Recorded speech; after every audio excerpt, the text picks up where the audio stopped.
They say baby showers are about joy, about celebrating life, hope, new beginnings.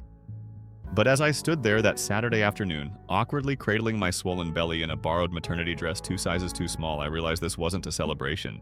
It was a performance. And I was center stage for a play I never wanted to star in.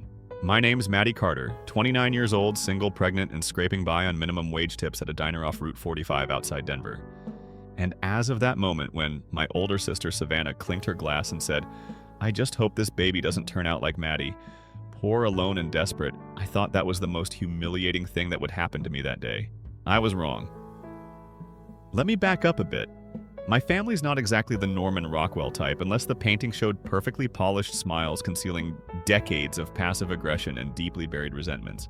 Savannah, 2 years older, married to a cardiologist, mother of 2 picture-perfect kids, and the CEO of her own boutique PR agency, has always been the golden child.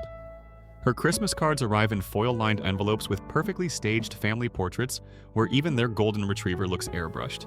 Me, I've stumbled my way through life, undiagnosed ADHD, mediocre grades, a string of bad boyfriends and worse bosses, and now a pregnancy from a man who ghosted me the second I told him. Our father, Richard Carter, retired commercial pilot, self-described old-school disciplinarian, never missed a chance to remind me that Savannah was a real adult while I was well not. Our mom, Diane, died of breast cancer when I was 18. Since then, Savannah slid neatly into the role of matriarch-in-chief, dictating how family events unfolded right down to the playlist and menu. The baby shower was supposed to be different. My Aunt Jo, my mom's wild but kind-hearted younger sister, insisted on throwing it for me. "You deserve this, Maddie," she told me. "A fresh start, a celebration." I believed her for a minute. The moment I walked into her modest home, all bright sunflower yellow decorations, a hand-drawn banner saying, "Welcome, Baby Carter." I felt that sinking, nauseating knot in my gut. Not from morning sickness, but from the sight of my family's carefully polite smiles. Savannah arrived late as expected, wearing a blush pink designer jumpsuit that probably cost more than 3 months of my rent. She swept in, kissed me on both cheeks like some visiting dignitary, and loudly announced, "Sorry I'm late." Tennis ran over as if she hadn't deliberately timed her arrival for maximum attention. Dad followed, pushing Grandma Edith, my late mother's mother, in her wheelchair. Grandma Edith, frail but sharp as ever, squeezed my hand and whispered, "Ignore them, Maddie. You're stronger than they think." The only person who'd ever really seen me. For the next hour, I sat in the seat of honor, surrounded by pastel tissue paper and boxes I couldn't possibly fit in my tiny studio apartment. The gifts were nice, sure, but every package came with advice that felt less like support and more like subtle jabs. A college fund is a must. Savannah's friend Meredith cooed, giving me a box of organic cotton baby clothes. "Better start early, assuming you can. Don't forget to sleep when the baby sleeps," my father offered, sipping his scotch. Not that Maddie's ever been very good at time management. Everyone laughed polite, tight-lipped laughter, and I sat there shrinking, swallowing the tears that kept threatening to rise. And then came the advice circle. Aunt Jo, bless her, handed out little cards for guests to write words of wisdom. But Savannah, she couldn't resist the spotlight. "Actually, I'd like to share my advice out loud," she said, standing one manicured hand wrapped around a wine glass. The room hushed, all eyes on her. Her voice dripped with honey and venom. "I've been thinking," she began, flashing a photo-ready smile, "about what I truly wish for Maddie's baby. And I realized, I just hope this child doesn't end up like Maddie herself, poor, struggling alone." You could hear a pin drop. It felt like a punch to the chest. A rush of heat flooded my face as I sat frozen, everyone watching, waiting for my reaction. Savannah's smirk deepened. "I mean," she added, "we all know Maddie's track record. It would just be so tragic if this baby repeated the same mistakes." I could see some guests shift uncomfortably, while others, my father included, actually chuckled. And that was when something inside me cracked open. For years, I'd endured this being the family joke, the punching bag. But sitting there, my unborn child kicking against my ribs, I realized this wasn't just about me anymore. I was about to become someone's mother. This tiny life deserved better than this toxic circus. I stood.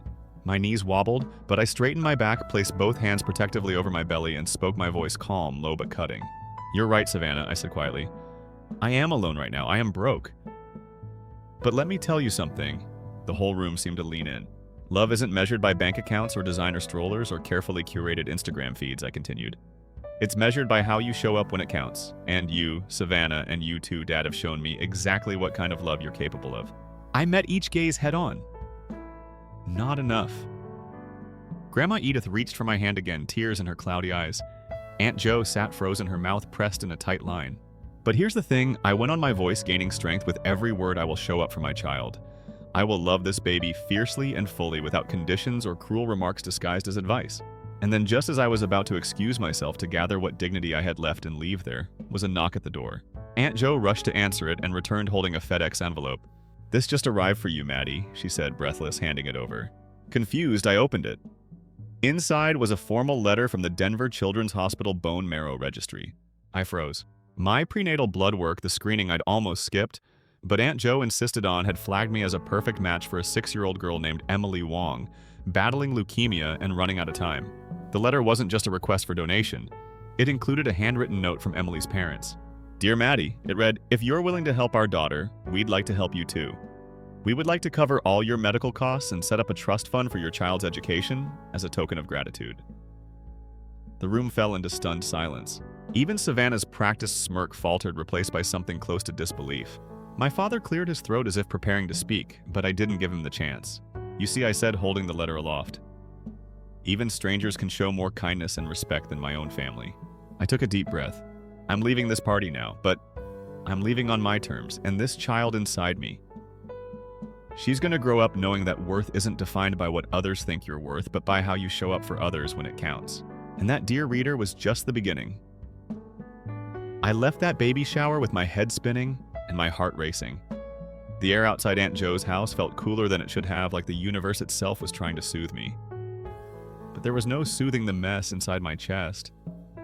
My emotions were tangled rage at Savannah and Dad for reducing me to a caricature in front of a room full of people. Shame at how small I'd let myself feel, fear about everything coming next. And yet underneath it all, a fierce little ember of pride. I had stood up, finally, and not just for me, for my baby. The letter from Emily Wong's parents sat in my purse, the edges already creased from how tightly I was clutching it. I couldn't stop rereading the last line, "We will support you, Maddie, however we can. You matter more than you know." That sentence felt foreign, almost absurd, like it belonged in some better version of my life that I'd accidentally stumbled into. But it was real. I'd been given a rare second chance, a shot at dignity, at value, at being seen, and I wasn't about to waste it. That night, back at my apartment, I sat at my tiny kitchen table, surrounded by clutter baby clothes from the shower, still half-unpacked bills stacked in a corner, a chipped coffee mug with cold tea. It all felt symbolic, a life half-lived, half-handled, barely stitched together, waiting for me to finally face it properly. I picked up my phone to call Aunt Jo and thank her again, but before I could dial it, lit up. Savannah, of course. For a moment, I almost let it ring out, but curiosity got the better of me. What would she say now that her carefully choreographed put-down had backfired so spectacularly? Maddie. She began, the forced brightness in her voice unmistakable. "I just wanted to make sure you got home safe. Look about what I said at the shower. I was just trying to lighten the mood." You know, these things get so heavy, and I cut her off, calm but firm. "Sis, you didn't say it to lighten the mood. You said it because it made you feel powerful. You've been doing that my whole life, but here's the thing, it doesn't work anymore." The silence on the line was deafening. Finally, she huffed out a breath that sounded like equal parts disbelief and irritation. "Well, I guess this means you're cutting me off, huh? That's your big dramatic move." I almost laughed, she was so transparent. "You can think whatever you want," I said simply, "but I'm done letting you treat me like I'm beneath you." And for the record, my life's about to change, permanently. That last sentence felt huge in my mouth, a promise to myself more than anything. Savannah scoffed and hung up. Typical. In the days that followed, that conversation became an invisible line in the sand. I stopped answering her texts, stopped explaining myself to anyone in the family. The Wong's offer wasn't just money, it was respect, a kind of human acknowledgement that I'd craved all my life, but never received from the people who should have given it freely. The symbolism wasn't lost on me. Strangers were offering to lift me up, while my own blood kept trying to push me down. But nothing was simple. There was a part of me, a scared, doubtful part, that wondered if this was all too good to be true. What if they changed their minds? What if something went wrong with the procedure? What if I couldn't really rise above my past? The doubts kept me up at night, but every time I felt my baby kick, I remembered exactly why I had to push through them. A week later, I met Emily Wong's mother, Grace, for coffee. She was elegant in a quiet, understated way, no designer logos, no showy jewelry, just kindness radiating from every pore. When she spoke about Emily, her voice would catch, and her eyes would shine in that way that made it clear this woman had been living on the knife's edge between hope and grief for too long. "Thank you for agreeing to this," she said, reaching across the table to squeeze my hand. "You don't know what this means to us." I smiled genuinely this time. Not the tight-lipped defensive smile I usually gave when someone offered me pity. Actually, I said I think I do. That moment, two women on opposite sides of a medical miracle finding common ground felt almost sacred. It was a reminder that family isn't always blood. Sometimes it's who shows up when you need them, period. But life, as I was quickly learning, doesn't give you smooth roads just because you found some clarity. That same night, my dad called. I hadn't spoken to him since the baby shower either, and part of me felt an old instinct tug. Answer, make peace, smooth things over. But another part of me knew better. Still, I picked up. Old habits die hard. His tone was gruff but oddly formal. "Maddie, I heard about this bone marrow thing. Your Aunt Jo told me. You really think this is smart? You're pregnant, for God's sake." There it was, his concern disguised as judgment, his love measured in criticism. "It's safe, Dad," I replied, deliberately steady. "I've talked with the doctors. It's not just safe, it's right. I want to do this." He hesitated. "Well, it just seems like, these people, they're strangers. You can't just trust anyone who comes offering money." I nearly laughed at the hypocrisy. "Funny coming from the man who taught me never to trust anyone, including my own family," I shot back. The line went silent for a long moment.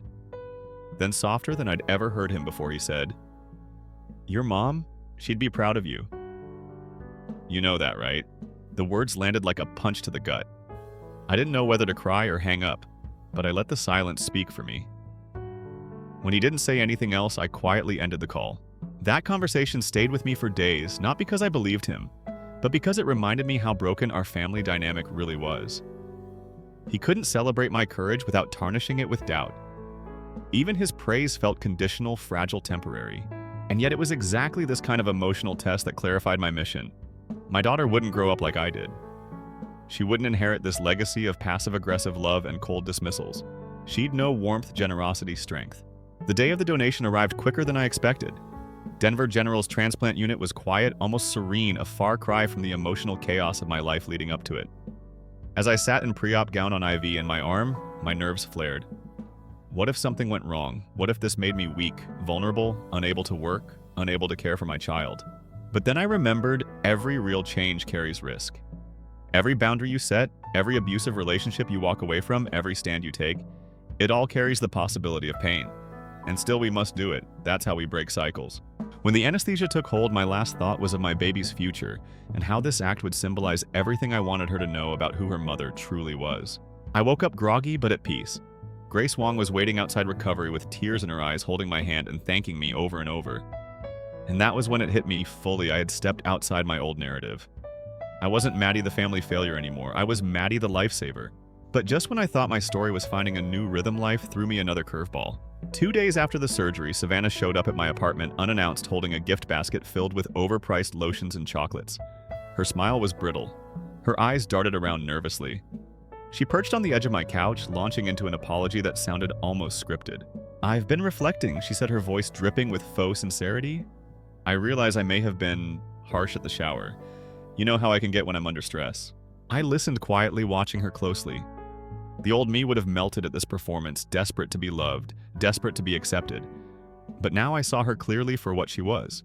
Someone who apologized only when there was something in it for her. And sure enough, there it was. Just 5 minutes in, she shifted to gears. "Listen, I've been thinking, you're going to have some financial stability now, right? With what those people are offering.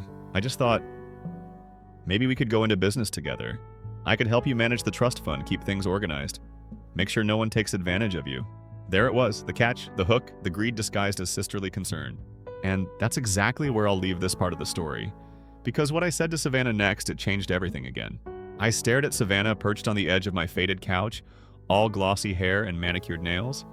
Her apology hanging awkwardly in the air like stale perfume. The wicker basket she'd brought sat untouched on the coffee table, filled with expensive lotions I'd never use, and artisan chocolates I couldn't afford to crave. I could practically hear the clock ticking on this conversation, because I knew this wasn't about reconciliation, it was about opportunity. "Manage my trust fund?" I repeated slowly, my voice flat, controlled. I studied her face, the carefully casual tilt of her head, the fake humility in her tone, the way her hands smoothed invisible wrinkles from her designer dress. She was packaging this as sisterly concern, but her eyes betrayed her hunger. For years I'd played dumb, pretending not to notice when Savannah angled for control attention power. But this time, I wasn't going to pretend. "You think I can't handle it myself?" I said quietly, though every word felt like a hammer tapping at the foundation of this toxic relationship. Her smile tightened, but she kept going. "Maddie, it's not that," she said quickly, almost too quickly. "It's just you're about to be in a very different financial situation. I know these things can be overwhelming, especially for someone who, well, hasn't had much experience with money." There it was. The old Savannah polished cruelty disguised as kindness. This was exactly why I'd let her walk all over me for years, because she made her insults sound like favors. She acted like I should thank her for doubting me. I felt something shift inside me then. For the first time, I saw my relationship with Savannah clearly not as a sibling bond gone sour, but as a deeply imbalanced dynamic that had never served me even when we were kids. I remembered how she used to help me with homework by rewriting my answers and telling me they were wrong. How she told my crushes I was weird before I had a chance to speak to them. How she delighted in planting seeds of doubt and then watching me struggle to grow in rocky soil. I exhaled slowly and let the silence stretch out between us. Savannah fidgeted, clearly uncomfortable with my refusal to play my old role as her grateful, self-deprecating sister. When I finally spoke, my voice was soft but sharp. "Savannah, I appreciate the gesture," I said carefully, choosing each word like a knife. "But I'm good. I don't need you managing anything for me." Her mask cracked just slightly, a flash of annoyance behind her perfect smile, but she recovered fast. "Well, if you change your mind," she said, standing and smoothing her skirt, "just let me know. We're family after all." "Yeah," I murmured, family. The word felt foreign now, like a language I'd stopped speaking. After she left, I sat in the quiet of my apartment and realized just how much had changed inside me since that baby shower. It wasn't just that I was drawing new boundaries with Savannah. It was that I was finally understanding that love without respect isn't love at all. Family loyalty means nothing when it's a weapon used to keep you small. But even as I savored that moment of clarity, a deeper fear gnawed at me. What if Savannah wasn't done? What if this wasn't just a desperate grab for relevance, but the start of something more manipulative? She'd always played the long game, and I had a sinking feeling she wasn't walking away empty-handed. That fear proved justified just 2 days later when I got a call from Grace Wong. "Maddie," she said, her voice unusually tense. "I didn't want to worry you, but we had a strange phone call today. A woman named Savannah Carter. She implied she was handling things on your behalf. She asked about Emily's trust arrangement. She even requested to review the financial details we discussed." My stomach dropped. My hand tightened reflexively on the phone as Grace continued. "Of course we told her no, it's none of her business, but I just thought you should know." The audacity took my breath away. Savannah hadn't even waited a week before trying to insert herself directly into my business, without my consent, without a shred of shame. And this wasn't just embarrassing, it was dangerous. Her meddling could undermine the fragile trust I was building with the Wongs. That was my breaking point. It wasn't enough to draw boundaries quietly anymore. I needed to take action to protect myself and my child. Yes, but also to send a message to Savannah that this chapter of my life was closed for good. So I did something that terrified me. I called a lawyer. The consultation was free, but even making the appointment felt like a risk. Who was I to think I could stand up for myself legally? What if Savannah turned this into a family war? What if this alienated me from everyone else? But I pushed through that fear because the stakes had changed. This wasn't about money or ego anymore. This was about proving to myself that I was capable of standing on my own 2 feet. The lawyer, a sharp but kind woman named Rachel Kim, listened patiently as I explained the situation. She asked smart, thoughtful questions, and she didn't treat me like a lost child. She treated me like a client, an adult, someone worth taking seriously. "I want to make sure Savannah can't touch any part of this trust," I told her, feeling bolder with each word. "I want clear legal protections." "We can do that," Rachel assured me. "And Maddie, good for you. This is exactly the right move." That meeting felt symbolic in a way I hadn't expected. For years, I'd believed that standing up for myself would require some big, dramatic confrontation, but this wasn't that. This was quiet, methodical, mature. This was me claiming my agency not with shouting matches, but with paperwork and precision. As I walked out of Rachel's office into the cold Denver air, a strange calm settled over me. I was finally building a life that couldn't be controlled by the people who'd tried to keep me small. But just as I was catching my breath from that victory, another twist was waiting. That evening, I got a voicemail from my father. "Maddie." His gravelly voice crackled through the speaker. "Listen, your sister's upset. She's been saying some things about you, about the trust fund. I know we haven't always seen eye to eye, but maybe we can sit down, talk this through, as a family." The irony almost made me laugh out loud. For years, my father had dismissed my feelings, belittled my struggles, compared me unfavorably to Savannah at every turn. And now, suddenly, he wanted a family conversation. Now that there was a trust fund involved? But his message wasn't just about money, it was about power and control. It was about dragging me back into a dynamic where I was expected to accept criticism as love, cruelty as concern, exclusion as loyalty. I sat for a long time with that voicemail playing in my head on a loop. Part of me wanted to scream at him. Another part wanted to meet him halfway because that's what I'd always done. But the strongest part, the new part, knew the answer already. I wouldn't go back. Not this time. But as I drafted a reply, a text rather than a call, I felt the weight of that decision. There would be fallout. There would be gossip side-taking whispered judgments. But there would also be freedom. Freedom from pretending this family was ever a safe place for me. Freedom from begging for scraps of approval from people who only valued me as long as I stayed small. Freedom to raise my child in a different atmosphere, one where love was unconditional, respect was mutual, and dignity was non-negotiable. So when I finally hit send, my message was short but final. "I'm not coming to that meeting, Dad. I wish you and Savannah well. But from now on, my focus is on my daughter and building a better life for both of us." As soon as the message was delivered, a strange peace washed over me. This wasn't just the end of a conversation. It was the end of an era. And yet, even as I sat there savoring that peace, I couldn't shake a new question that had begun gnawing at me. If Savannah was willing to go this far already, what else might she try next? The real fight, I realized, might just be getting started. The day after I sent that message to my father, the silence from him and Savannah was deafening, and for a while I let myself breathe. I felt like a hiker who'd finally crested the last ridge of a punishing trail, battered, sore, exhausted, but standing in sunlight and realizing I'd survived the climb. I could taste a new life beginning to take shape, quiet, humble, but mine. But clarity is one thing, closure is another. And as much as I tried to lean into this hard-won calm, I couldn't ignore the gut feeling that Savannah wasn't finished. She'd never been good at accepting limits, especially when they came from me. If there was an angle left to play, she'd find it, and sure enough, 2 days later it happened. I was sitting at my kitchen table sorting through paperwork for the trust fund arrangements with Rachel Kim, my lawyer, when my phone pinged with a bank notification. My stomach dropped. An unauthorized attempt had been made to access my account. Not just any account, my personal checking account, which Savannah should have had no way to touch. I froze, pulse racing. Then a second notification came through.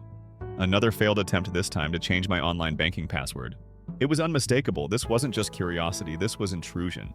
Rachel's voice cut through my rising panic as I called her immediately. "Maddie, listen carefully. This isn't about money anymore. This is about control. I can draft a cease and desist letter immediately, and we can formally notify the bank to block any further attempts. But you need to prepare for the fact that she might escalate." Her words landed hard. Escalate. The word itself felt heavy, dangerous, and personal. Savannah wasn't just pushing boundaries, she was actively trying to undermine my independence. And there was a symbolic cruelty in this move. She wasn't content to sabotage my relationship with Grace Wong or the trust fund meant for my child's future. She wanted access to my everyday life, my rent, my groceries, the basics I had clawed together on my own. I sat back staring out my small kitchen window at the dusk settling over the neighborhood. The branches of the bare winter trees swayed gently in the wind, thin and almost skeletal. They looked fragile, but they survived every winter. That image stuck with me. Survival isn't about being unbreakable. It's about being able to bend when you need to and still stand when the storm passes. So I made a decision that surprised even me. I wasn't going to run from Savannah's intrusion. I was going to meet it head on. But I wasn't going to do it with screaming matches or angry texts. I was going to do it with facts and strategy. If she was determined to weaponize my family against me, then I was going to shine a light on everything she'd tried to keep in shadow. That night, I dug through old family emails, letters, financial records, the breadcrumbs of a lifetime of subtle manipulation. The little gifts Savannah had offered me over the years that turned out to come with strings. The times she convinced Dad to lend me money, but quietly added her own conditions. The subtle campaigns to paint me as unstable or reckless to anyone who would listen. All of it was there, hiding in plain sight. But as I pieced it together, I realized something deeper, something I hadn't admitted even to myself. Before, Savannah hadn't just been cruel. She'd been invested in my failure. My very struggle validated her superiority. Every time I fell behind, it propped up her self-image as the successful, put-together sister. My weakness was her favorite mirror. and I was done being her reflection. The next morning, I called Rachel again. I don't just want a cease and desist, I told her. I want this on record. I want documentation that Savannah is harassing me. If this goes further, I want to be ready for whatever legal steps are needed. Rachel didn't hesitate. That's exactly the right move, she said. You're taking control of this narrative, and more importantly, you're building a paper trail. No more invisible abuse. That phrase stuck with me too. Invisible abuse, that's what this had been for decades. Nothing dramatic, nothing headline-worthy, just endless small humiliations, undermining comments, manipulative help, and emotional sabotage. Invisible wounds that shaped how I saw myself, how I moved through the world, how small I allowed myself to feel. But not anymore. Grace Wong called that evening too, her voice warm but concerned. Maddie, she said gently, I want you to know we trust you. We've seen the kind of person you are, and no outsider is going to change that. Savannah called us again today, but we told her firmly this is between us and you. Her words made me choke up, not just because they offered reassurance, but because they revealed a simple truth: trust, when freely given, is more powerful than control imposed by fear. I thanked Grace and hung up. And then finally I allowed myself to cry, but these weren't tears of defeat or despair. These were tears of release. The fight wasn't over, but for the first time in my life, I wasn't fighting alone. Even so, I couldn't ignore what all this meant for my baby. Every twist and escalation was a reminder that I wasn't just fighting for myself, I was fighting for the kind of environment my child would be born into. Every step I took toward protecting myself was a step toward building a safer, healthier life for her. So I kept going. I called the bank. I filed formal reports documenting Savannah's interference. I met with Rachel again to update the legal paperwork, tightening every loophole that might allow Savannah to assert herself financially or otherwise. And in between, I lived my life. I attended doctor's appointments, felt my baby kick harder and more confidently every day, and began to really imagine a future where we were safe, independent, and thriving. But just when I thought Savannah had finally run out of steam, the next twist landed like a punch to the gut. Rachel called me one morning, her tone unusually brisk. Maddie, she said, we need to talk. Your sister filed a petition with the court this morning, a motion for temporary guardianship of your unborn child. The words didn't even make sense at first. I blinked at the phone as if I'd misheard her. What does that even mean? I finally managed. Rachel explained patiently, her voice calm but firm. She's claiming you're financially unstable and emotionally unfit to care for the child. She's asking the court for preemptive guardianship upon birth. I felt like the floor had dropped out from under me. This wasn't just intrusion anymore, this was war. But as shocked as I was, another feeling quickly overtook the panic clarity. This was the final confirmation I didn't know I needed. Savannah's issue had never been about helping me, it was about control. It always had been. And now that I had drawn real boundaries, she was escalating in the most aggressive way possible. But here's the thing, I wasn't scared. Not really, not anymore. Because this fight, it wasn't just about me proving I could stand on my own. It was about building a foundation so solid that Savannah couldn't touch us no matter what angle she tried. Rachel and I got to work immediately drafting a formal legal response and preparing evidence of my stability, my work history, my consistent rent payments, my prenatal care records, character references from neighbors and coworkers who knew me as a responsible, loving mother-to-be. We didn't just defend, we went on the offensive. And as we did, I realized something that made me smile for the first time in days. Savannah had overplayed her hand. This wasn't a subtle power game anymore, it was public. And in going public, she had exposed herself not just to me, but to the very institutions that value facts, documentation, and fairness over family politics and social reputation. In that sense, Savannah had given me a gift, the chance to break free once and for all, not just emotionally, but legally, permanently. And as I sat with that realization, a calm certainty settled over me. I wasn't just surviving anymore. I was winning. When Rachel told me about Savannah's motion for temporary guardianship, my first reaction wasn't panic, though part of me knew it probably should have been. Instead, I felt sharp, focused. There was a strange clarity that settled over me, as though Savannah had finally said out loud what she'd been implying for years, that in her mind, I wasn't just unworthy of respect, but also unworthy of motherhood itself. The gloves were off now, and the illusion of family loyalty had finally shattered. For most of my life, I'd tried to interpret her cruelty as complicated love or some misguided sense of sibling rivalry, but this wasn't rivalry, this was control, plain and simple, and it ran deeper than either of us had admitted before. Her filing wasn't just a legal maneuver, it was a symbolic assault on my right to define my own family, my own future, my own worth. As Rachel walked me through our legal response, I couldn't help but reflect on the irony. The very thing Savannah thought would expose my weakness was in fact making me stronger than I'd ever been. Because this time, I wasn't collapsing. I was documenting preparing fighting back. Every evening after work, I sat at my kitchen table with papers spread around me, affidavits from coworkers who vouched for my stability, a glowing letter from my landlord about how reliably I'd paid rent, records of my prenatal care notes from Aunt Jo describing my careful planning for the baby's arrival. This table, scratched and secondhand, became my command center, the symbol of a new chapter. Maddie, fully awake to the realities of her family and ready to defend her dignity with facts, not just feelings. I also noticed something interesting happening inside me. While Savannah's attack should have triggered shame and self-doubt feelings, I knew too well it did the opposite. Each document I compiled was a quiet reminder that I was no longer the reckless, drifting mess my family loved to portray me as. I was a woman who'd survived humiliation, poverty, abandonment, and now betrayal. I had built a life for my child not out of perfection, but out of persistence. Still, I couldn't shake the symbolic sting of Savannah's gambit, a guardianship petition for an unborn child. The audacity of it felt almost medieval, as if she believed bloodline or social status should entitle her to lay claim to another person's child, simply because she could craft a better narrative.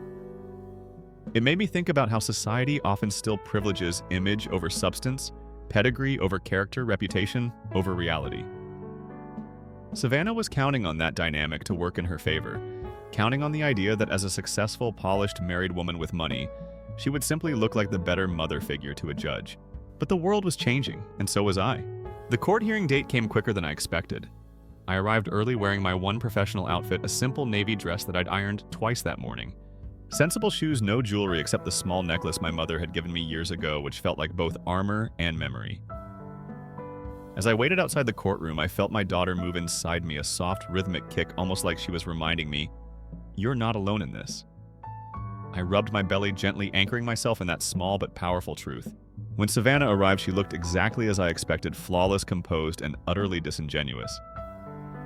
She didn't make eye contact at first, but when she finally did, she smiled, that same tight, polite smile she wore at my baby shower when she'd humiliated me publicly.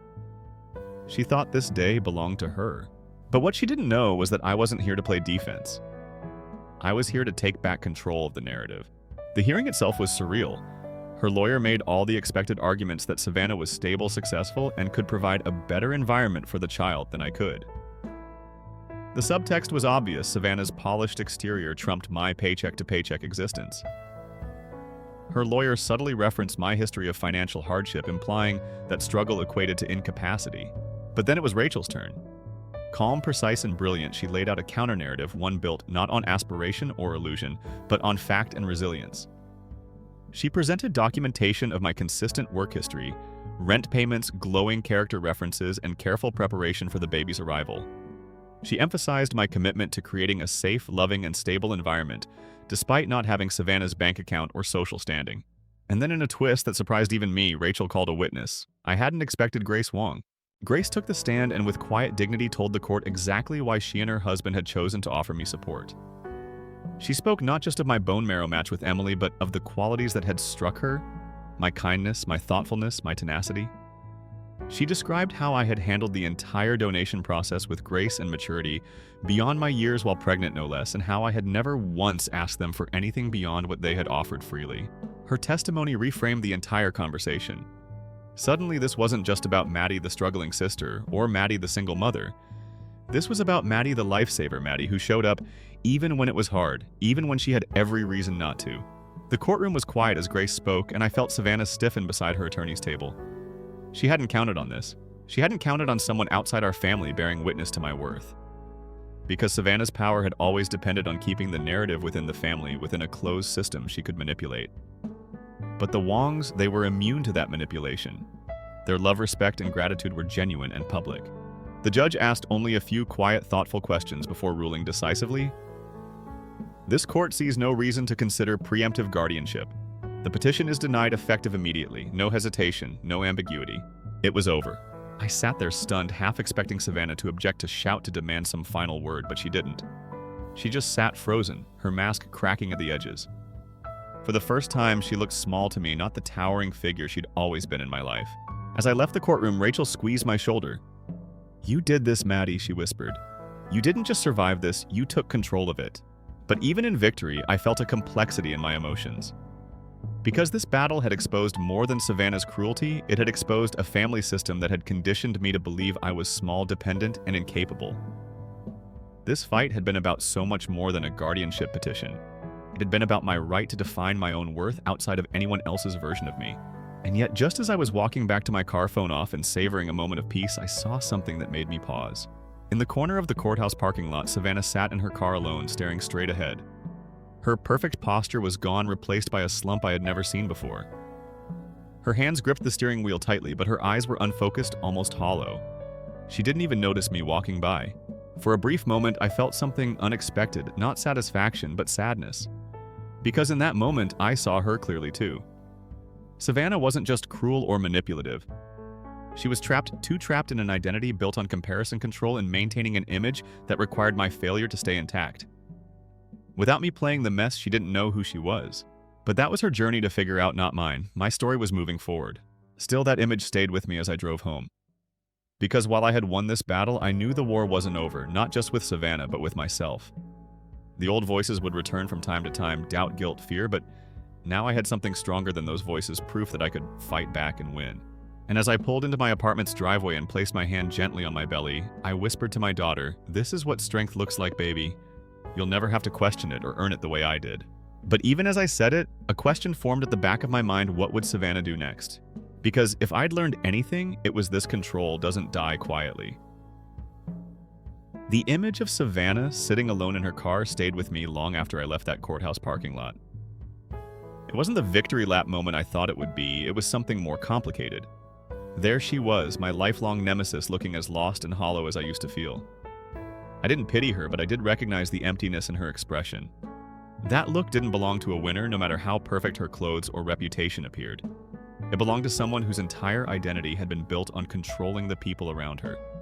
And I had just dismantled her favorite mirror. Back in my apartment, I let myself pause for the first time in weeks. I cooked dinner slowly, deliberately. Nothing fancy, just a grilled cheese sandwich and tomato soup, but it felt sacred, symbolic even. For so long, I'd rushed through meals, skipped them entirely, or eaten out of stress. But that night, I fed myself like I mattered. I sat at my tiny kitchen table, still surrounded by paperwork from the case, and savored each bite as though I was reclaiming something more important than calories' dignity. As I sat there, I thought about the ways Savannah had tried to define me: unstable, irresponsible, poor, naive. Every label she'd ever thrown at me was a wall meant to box me in. But the last few weeks had taught me that walls aren't permanent unless you decide not to push them down.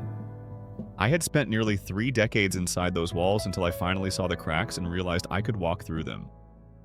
That realization didn't just free me from Savannah's power, it freed me from my own distorted self-image. But freedom brings its own responsibilities. That night, as I was getting ready for bed, my phone buzzed again. A text this time from my father.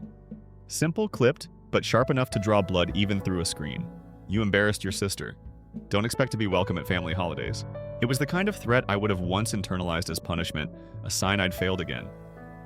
But now it felt hollow. I put the phone face down on my nightstand and let the quiet settle around me. My baby kicked again, a reminder that my real family was still growing inside me, and I thought almost with a smile that this child would never have to beg for belonging the way I had. She'd be born into a different kind of family, a family we'd build intentionally, piece by piece, with people who showed up with kindness instead of conditions. The days that followed were surprisingly quiet. No new calls, no texts, no knocks at the door. I thought maybe, just maybe, Savannah had finally accepted that this chapter was closed. But I should have known better. 1 week later, an envelope arrived. Hand-delivered, not mailed. No return address, but I knew her handwriting immediately: sharp, precise, too perfect cursive. Inside was a single sheet of stationery and a check. A large one. Savannah had written an offer: "Maddie, I understand your feelings, but I believe what's best for your child is stability. Please accept this check enough to cover a year's rent and childcare, and allow me a role in the baby's life. I'm willing to help you in every way possible, but I need to know you'll let me have some involvement." It was a stunning move. She had pivoted as I should have expected, not through courts or lawyers this time, but through money. But the subtext was the same. "You can't do this without me." And for a brief moment, I wavered. The check was enough to fix so many immediate problems. It would cover overdue bills, allow me to take a real maternity leave, maybe even buy a safer car before the baby arrived. And Savannah had phrased it carefully, not demanding guardianship now, just a role. It would be so easy to cash it. So easy to justify it as putting the baby first. But then I remembered what accepting her money always meant. It meant handing her a thread of control, and she never pulled on just one thread. She wove them together until you couldn't tell where her support ended and your freedom began. So I did something that felt small but carried real weight. I tore the check in half, placed it back in the envelope, and wrote a single sentence on the back of her letter. No. The next day, I hand-delivered the envelope to Aunt Jo. She was one of the few relatives who had stayed neutral during all of this kind present, but careful not to take sides. She'll ask if I've seen this, I told Jo. You can tell her whatever you want. But I want you to know I'm done. Jo looked at me for a long time before nodding, her expression soft but sad. Good for you, Maddie, she said quietly. You're finally living on your own terms. Your mom would have been proud of that. Those words hit me harder than I expected. Not because I needed the validation, but because they reminded me that this wasn't just about breaking free from Savannah. It was about breaking a cycle that stretched back generations. My mother had played this same game with my father, trying to meet impossible expectations, trying to smooth things over, trying to keep the peace at the cost of her own peace. And in the end, that exhaustion had consumed her. I wouldn't let it consume me, and yet, as defiant and certain as I felt, there was still grief. I wasn't just saying no to Savannah, I was saying no to any fantasy that this family would one day change or that love could somehow be wrung from their approval. That fantasy had kept me tethered to them for far too long, like a ghost haunting a house that would never feel like home. It was time to stop haunting. So I made one final decision. I didn't just block Savannah's number, I changed my phone entirely, a new number, a new plan. I informed the Wongs, Rachel, my landlord, my employer, and Aunt Jo. That was it, the circle was closed. Symbolically, it felt perfect. My baby deserved a fresh start, and so did I. The weeks that followed were filled with quiet but profound work, preparing the nursery, a modest corner of my studio apartment, but filled with love, attending birthing classes, assembling a small but genuine community of support coworkers, neighbors, Grace and her family, Aunt Jo. No performance, no illusions. Just people who wanted to show up because they cared not, because they needed to feel superior. One day toward the end of my third trimester, Grace invited me to a small picnic with Emily and her friends. Watching Emily laugh, healthy, strong hair growing back in little tufts was all the reminder I needed of why I'd fought so hard for my own child's future.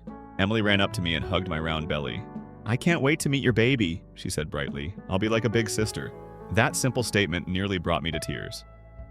Not because Emily owed me anything, but because her words represented everything I was fighting for, a world where children could be loved without conditions, where family could be chosen and built intentionally, not inherited like a burden.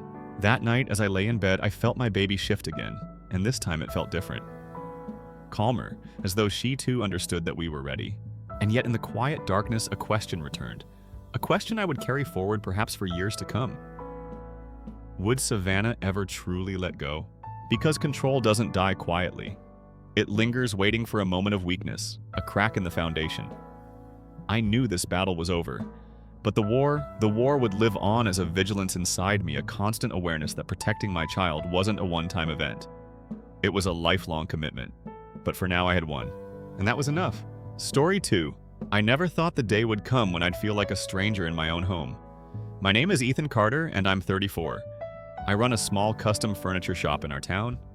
I build solid oak tables, hand-carved chairs, anything someone wants that lasts a lifetime. I met Sophia Reyes 10 years ago, and I believed she'd be my partner forever. So I guess I should start with how we met. It was a crisp morning in early spring, April 23, 2000, and I was helping set up an urban community garden by the river. I arrived with my tool belt and a couple of hives for my side beekeeping business. Sophia was organizing the day's volunteers for her nonprofit Green Roots Alliance. She spoke with a calm confidence and swept a lock of dark hair behind her ear. When I offered to adjust the raised bed's drainage, she smiled like I'd just handed her a gift. That moment felt electric. It was the first time anyone saw my bees and my carpentry as more than hobbies. Sophia asked intelligent questions about hive health and wood treatment. She remembered every detail. After the morning's work, she insisted on buying me lunch at the food truck parked in the gravel lot. You earned it, she said, and I melted a little on the spot. We fell into a rhythm quickly. She was 27, then fresh out of college with a degree in environmental science, while I was 24 and still figuring out what I wanted. Our ages barely mattered. What mattered was how we laughed together, how our skills complemented each other. She handled the permits and paperwork when I expanded my workshop. I pitched in at her weekend plant sales hauling potting soil in the back of my old pickup. We faced problems, permit delays, bee colony collapses, rough weather, but always solved them side by side. After 2 years of that partnership, I carved the question into a slice of walnut for our anniversary. She said yes, with tears in her eyes. Friends cheered, and later that summer we threw a party at the garden where we met. Julian Matthews, my best friend since high school, gave a toast. My sister Lily flew in from Seattle. Sophia's college roommate Ben Chang drove across 3 states to celebrate. All our favorites gathered under a tent strung with lights. It was perfect. We married not long after and pooled our small savings to buy a craftsman bungalow on Hawthorne Street. The house was a fixer-upper, but it had character-leaded glass windows, a wraparound porch, and enough yard for a small orchard. 4 years ago, my grandmother passed away and left me her lakeside cabin. That cabin had belonged in our family for generations. We spent every weekend out there planting wildflowers, building a dock, watching the water at dawn. It was our sanctuary. Last month, Sophia's mother, Elaine Reyes, asked if we could host the annual Reyes family reunion at our place.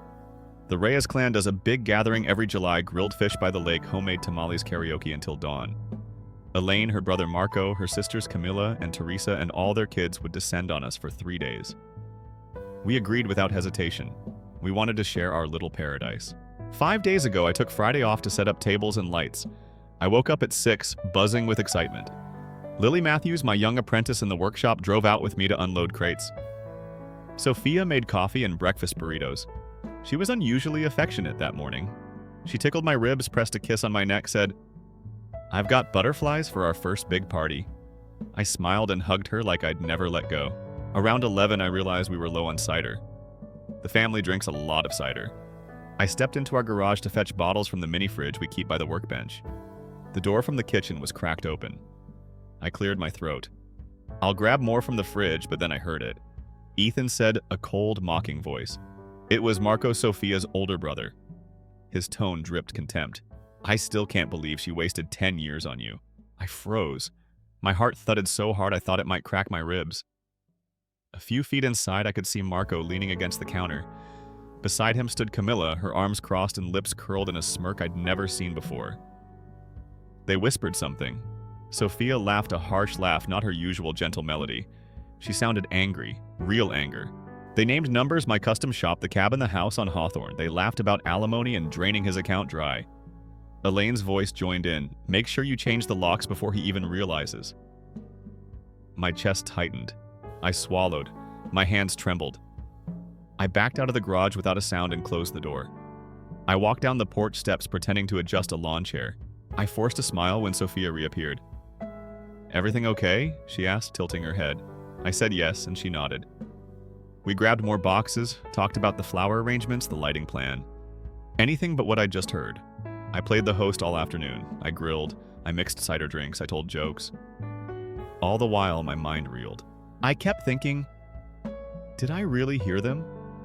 Could I have misunderstood? Maybe they were joking, but deep down I knew the truth. My family, the cabin. My grandmother left me the business. I poured my soul into they were plotting to steal it all. A knot in my stomach pulled tighter with every passing minute. As the sun dipped behind the trees, I stole glances at Sophia. She smiled at her cousins. Teresa's daughter, Maya, teaching my daughter Lily how to skip stones. Marco's son, Diego, darting past with a water balloon. No one seemed aware of the storm that had just begun inside me. I stayed quiet until after dinner. Then, trembling, I retreated to my workshop and locked the door. I barely slept. My mind raced with questions. Why? When did this start? Was our entire life together a lie? That night, I vowed 2 things: I would find out how far they'd planned this, and I would do whatever it took to protect what was mine. I still don't know how I'll face Sophia tomorrow morning, but I do know I can't pretend anymore. Everything changes now, starting with what I do with the evidence I've collected. I woke before dawn, the pale light filtering through the oak blinds reminding me of the workbench under my hands, strong, steady, reliable. My heart was a storm, but my mind needed calm. After the conversation I'd overheard, everything shifted. I paced the living room floor in my socks, listening to the soft hum of the refrigerator, as if it held secret messages. It was a cold morning, July 17th, 2025, and the lake cabin lay silent in my memory, a sanctuary turned battleground. I pulled on jeans and a worn leather jacket, the one I always wore when I needed to feel anchored to my roots. My breath came shallow. Every floorboard creaked, echoing with doubt. Could I trust what I'd heard, or was it paranoia feeding on my own fears? I shook my head, telling myself I needed proof. I remembered the recording device I'd hidden among my chisels, its little red light blinking back at me like a challenge. I flipped open the tiny battery pack, rewound the tape, and there it was, laugh after cruel laugh. Sophia's voice cold as riverstones promising my ruin. A second voice, Marco, snarling insults about my blue-collar blood. I clenched my fists so hard my nails bit into my palms. This was real. There was no turning back. With trembling fingers, I clicked the device off and slipped it into my pocket. Now I had to decide expose them at once or keep digging until I knew the full extent of their plan. I chose the road less obvious. I couldn't storm into a lawyer's office yelling betrayal. I needed context details, dates, the whole ledger of their conspiracy. So I drove to the cabin before sunrise, the old Cheyenne's headlights slicing through mist above the lake. Every mile felt like a test of nerve. I parked on the gravel path and stepped into the dew-soaked grass, each blade glittering like a million judgments. The cabin door creaked under my hand, and I felt the ghosts of summers past my grandmother's laughter drifting on the breeze, the echo of oars slicing water at dawn. Inside light from my flashlight danced across the dusty ledger I'd stashed behind her cedar chest. The pages were yellowed, but legible names dates. Figures, $5,000 here, 37 there. Note after note about joint accounts transfers labeled Insurance Emergency Cleanup. This was her handiwork, methodical, premeditated. My blood ran cold as I realized how long this had been brewing.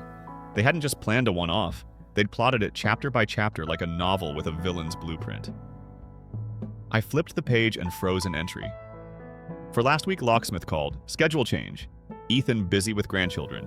How could they have anticipated every move? I slammed the ledger shut, the ancient wood table rattling like thunder.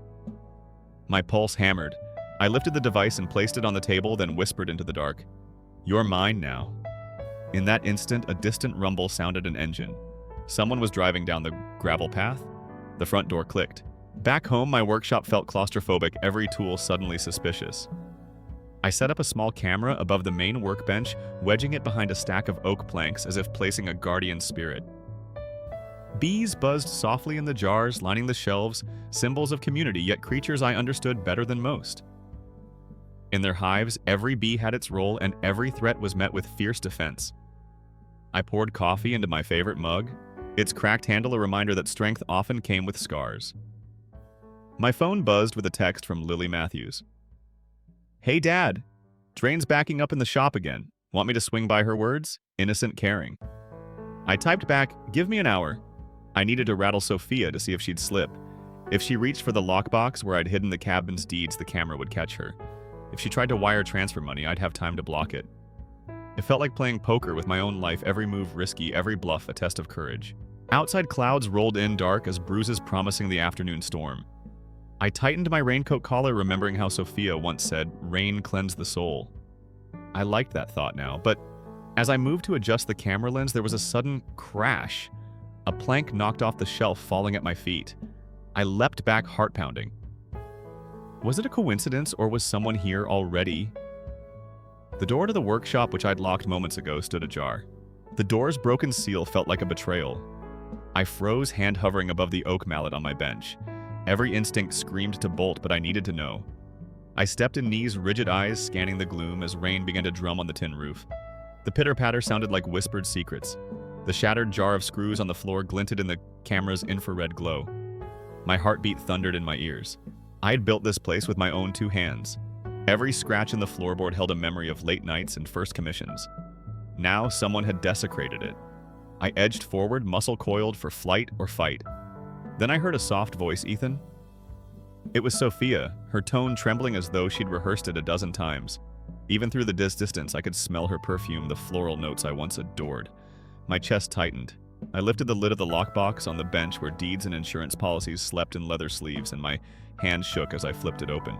Inside sat my grandmother's cabin papers, just as I'd left them, but beside them, an envelope addressed to me in Sophia's flowing script.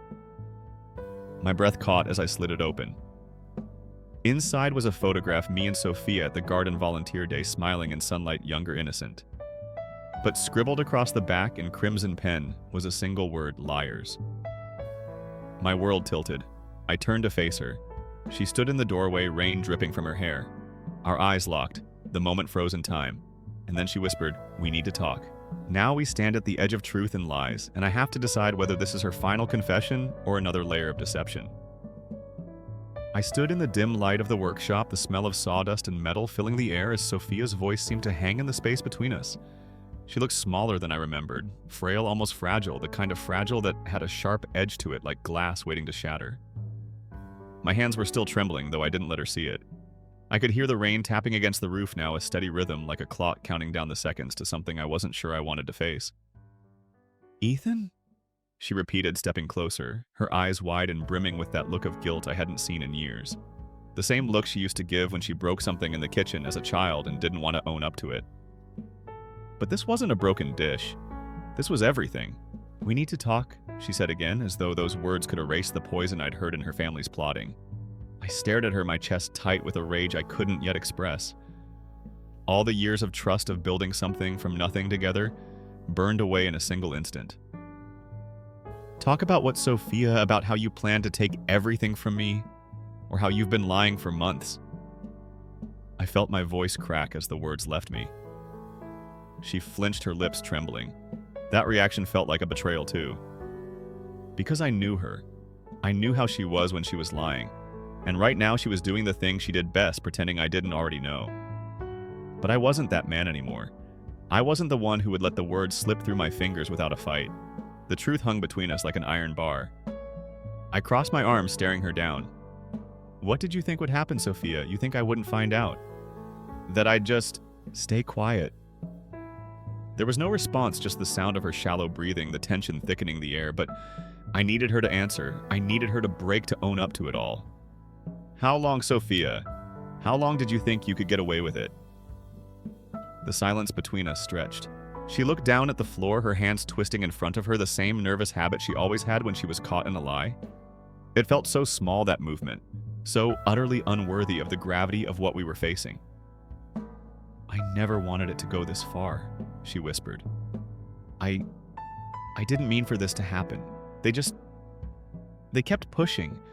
My family." I shook my head, cutting her off before the words could go any further. "No, don't you dare try to blame them. This was you." The anger bubbled up again, sharper this time, like a knife twisted in my gut. I had spent my life building something from the dirt, from the ground up, and she was standing here trying to rip it all away. My inheritance, my business, everything. "You were part of this from the beginning, Sophia.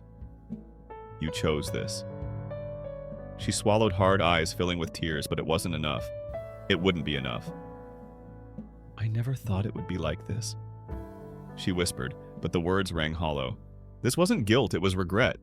Regret because it had unraveled. Regret because she was caught. "So what now?" I asked, my voice low. "You want me to forgive you? Is that it?" She nodded, a small, shaky gesture, her lips trembling like she might say something else, something more meaningful, something that would make all of this worth it. But it didn't. Not anymore. "I'm not that person anymore," I said, each word slicing through the air like a blade. "And I'm done pretending I don't see you for what you are." She stepped back, her face crumpling as if the weight of my words had just broken her. "Ethan, please." She said, her voice cracking, but I couldn't feel sorry for her. I didn't even want to try. She had betrayed me not just with her actions, but with her family's manipulation. They had planned everything down to the last detail like it was a game of chess. I couldn't be the pawn anymore. I couldn't be the person who forgave for the sake of keeping the peace. It was time for the truth to stand tall. The truth would be the one to walk out of this room, and I would walk out with it.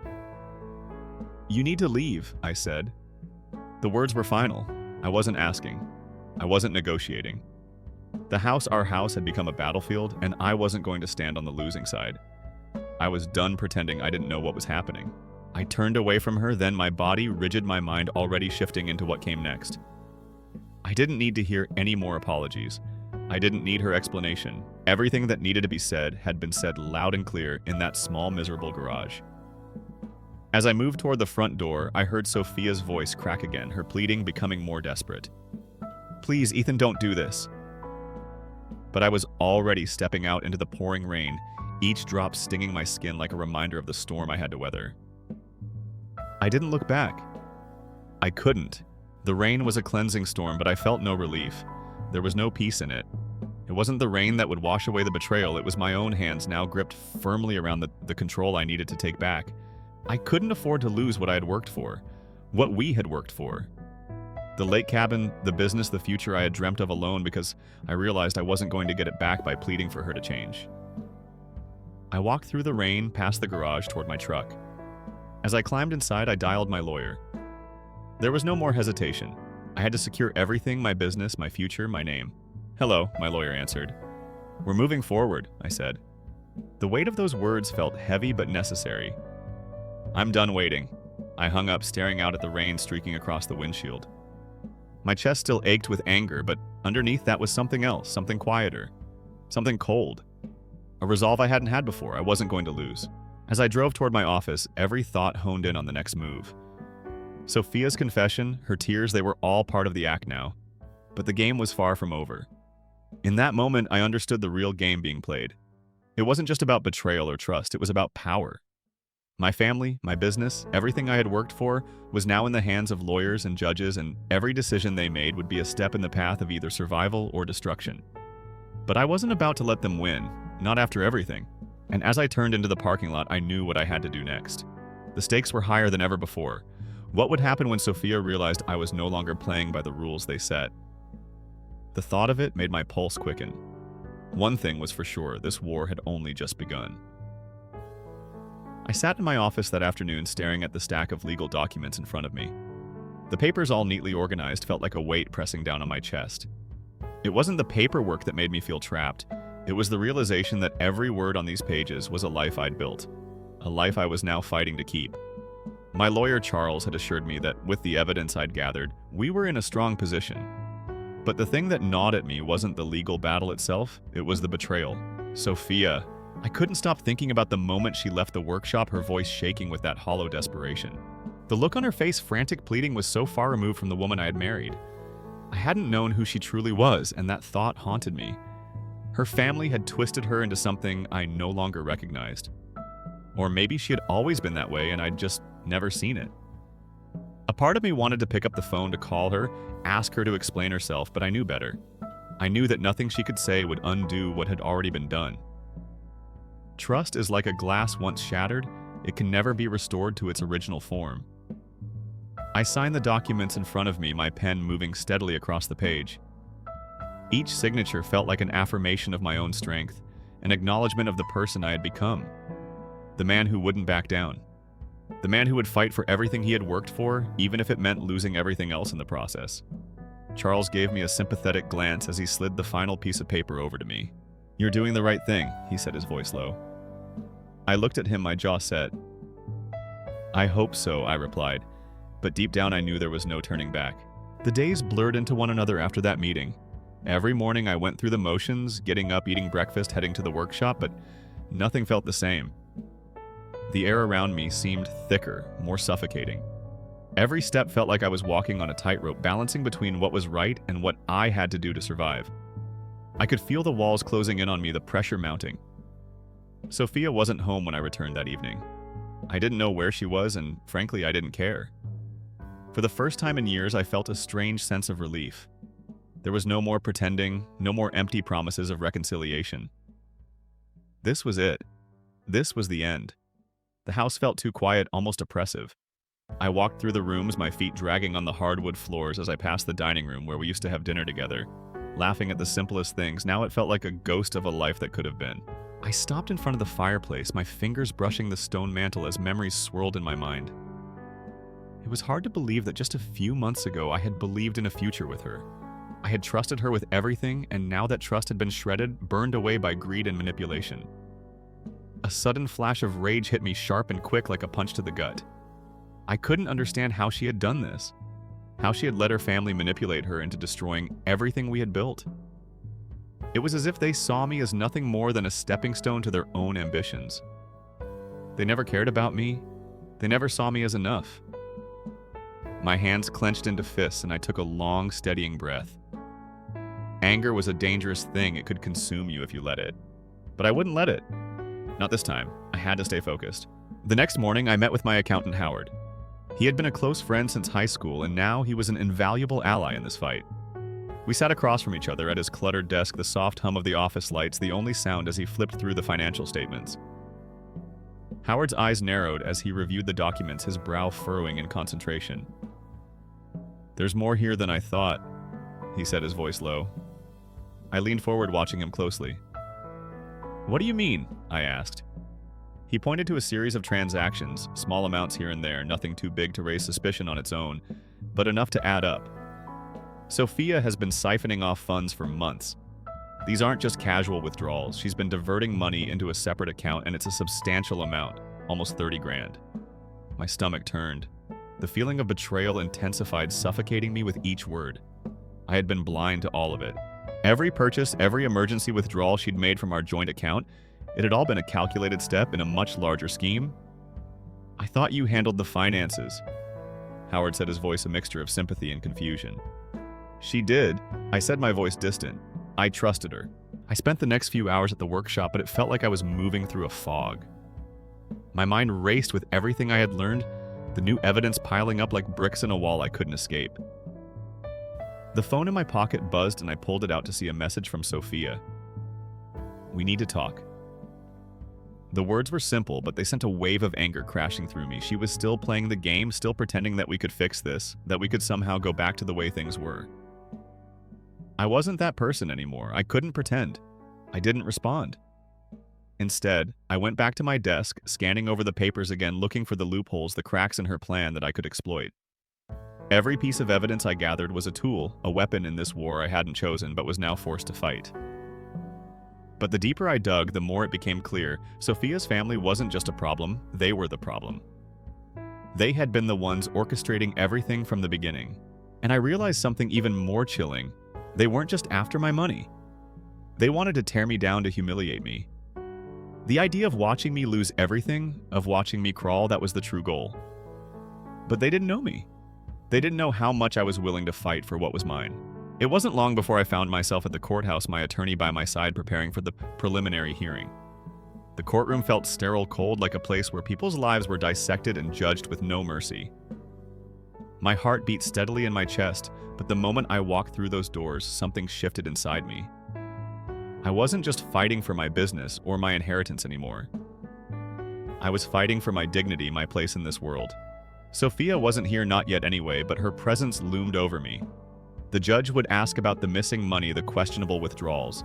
Sophia's lawyer would argue, try to twist the facts in her favor. And when the judge asked about the tapes, I had the recordings of her family planning to destroy me.